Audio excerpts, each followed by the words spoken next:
Hi everyone, welcome out to the Dice Tower. My name is Chris Yee, and today I'm going to be taking a look at the Ares Expedition Foundations expansion. This is called an overview video rather than a review video because I'm not going to actually be giving a number score and everything here. I'm just going to be talking about what comes in this because this honestly should have been called the 5th and 6th player expansion for Ares Expedition. Over the next 2 days you're going to see reviews for the Ares Expedition Crisis and the Discovery expansions as well. There's a trio of expansions that all came out together. I'm just going to show you what comes in this box, and then I'm going to give you some very brief opinions about this particular expansion. If you want to play this game with 5 and 6 players, then this expansion exists and is for you. I don't personally want to, so I'm just going to talk about briefly the why of that. Let me show you what comes in the box, though. Here's a quick shot of everything that's going to come in the Foundations expansion. This is primarily, as I said, a 5-6 player expansion, so 2 new boards that are dual layered, more resource trays and resources, which is a good touch. Black and white are going to be the player color cubes that you can use here. There is a new one new corporation in Ventrix, which is going to deal with the new 4th project track. That's going to allow you to have more flexibility when you play those cards out. So let's talk about this project track here really quick.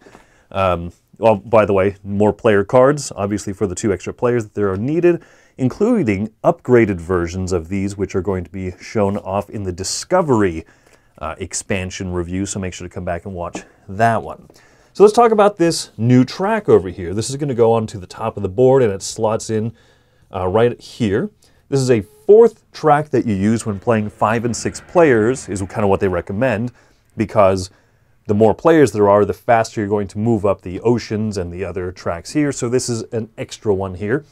That costs 5 heat and 3 plants to move up, and to draw a card is going to be your benefit there, or 15 mega credits in order to move up and draw a card. The game also is going to come with this new score track, an extended score track, since more player pieces on this already notoriously tight player track is going to really muck things up. So they just gave you this unsightly addition that goes on the side of the board here. And I guess you just ignore this one, or 1 and 2 players can go here and the other 4 can go here. That's a choice. So anyway, that comes in the game. It also is going to come with this little divider here if you want to divide out your cards. For player count, the tags, or not a tag, but there's a little indication down here that you use this when playing with the extra infrastructure track, as they recommend in a 5-6 player game, which is why that very teeny, hard to find icon is a 5+. So what do the new project cards do? Raise infrastructure a step. These are the one-time projects that are going to deal with the infrastructure area, of course. The ongoing action cards and action ones and stuff. Hey, look, Pets is finally back. The Sawmill. So these things are going to deal with the infrastructure track. Ooh, maglev trains. Yeah, that's right. That one is pretty cool. But there you go. That's that. And then ongoing or regular project cards. Once again, that deal with the infrastructure track. So that's everything that's going to come in the box. I'm really not trying to harp on this point, but this should have been called the 5th and 6th player expansion because there is no bit of content in this box at all that is recommended to be used in a 1, 2, 3, or 4 player game of Ares Expedition. The way that this is packaged and presented feels off to me. It feels like one of 3 expansions. I love Ares Expedition. I'm at my friendly local game store. I'm going to just scoop up all 3 of them, take this home, and read the rules and realize, I don't want this. Or maybe you do really want this, and you don't know what it is. The name Foundations doesn't sound like play the game with more people. When you read the back of the box, it sounds a little bit like there's going to be real new content, even if you're not just playing with 5 and 6, right? Because it's saying straight up, don't use the infrastructure track. And every new thing in here, the new corporation, the new project cards, everything else has to deal with that.